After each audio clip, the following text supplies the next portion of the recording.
محکمہ ہے وہاں مختلف پروگرام ہوتے ہیں، مختلف جو ہے وہ میٹنگز ہوتی ہیں، مختلف اجلاس ہوتے ہیں،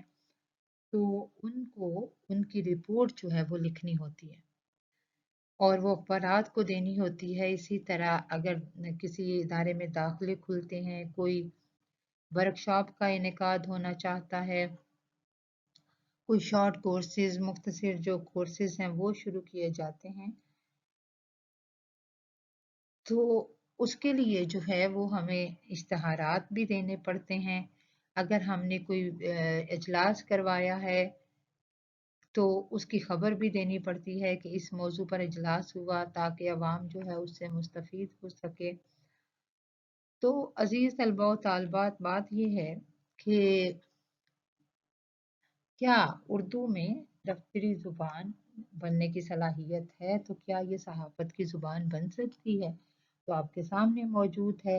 کہ ہماری اردو میں کتنے اخبارات شائع ہو رہے ہیں اور وہ مقبول عام بھی ہیں۔ اور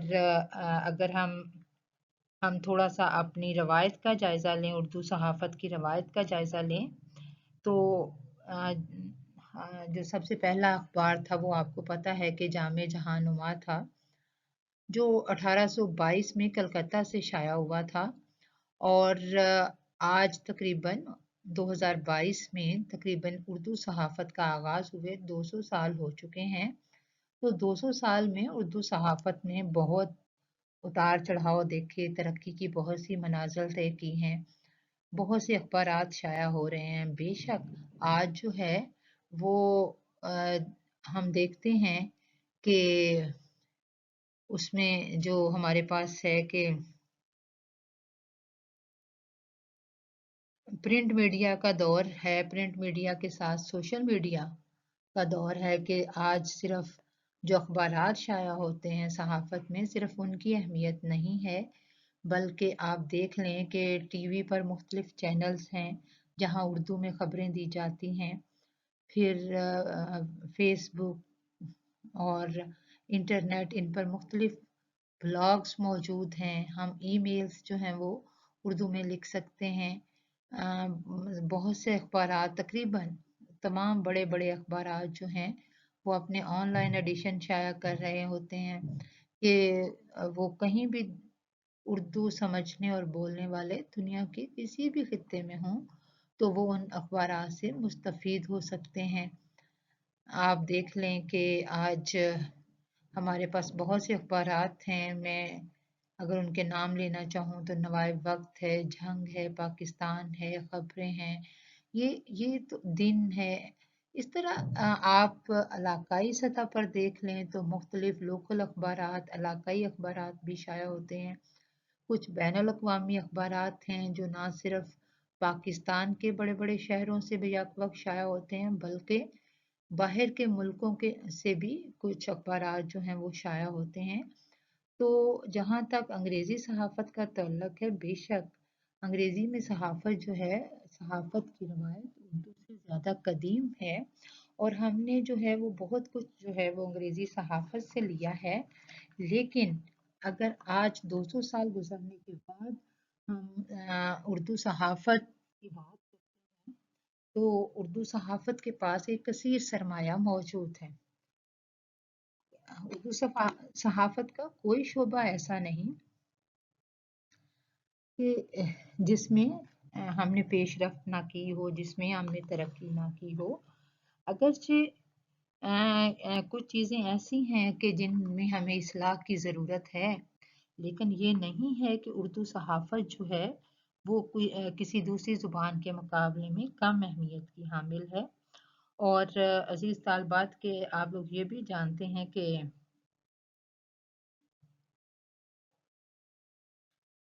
کہ جب تحریک پاکستان شروع ہوئی 1857 کی جنگ آزادی، 1857 کی جنگ آزادی کے بعد جو تحریک پاکستان سے تشکیل پاکستان کا سفر تھا، اس میں اردو صحافت نے بہت اہم کردار ادا کیا ہے، اور اسی لیے تو جمیل جالبی صاحب کو یہ کہنا پڑا کہ اب کا نہیں یہ ساتھ کے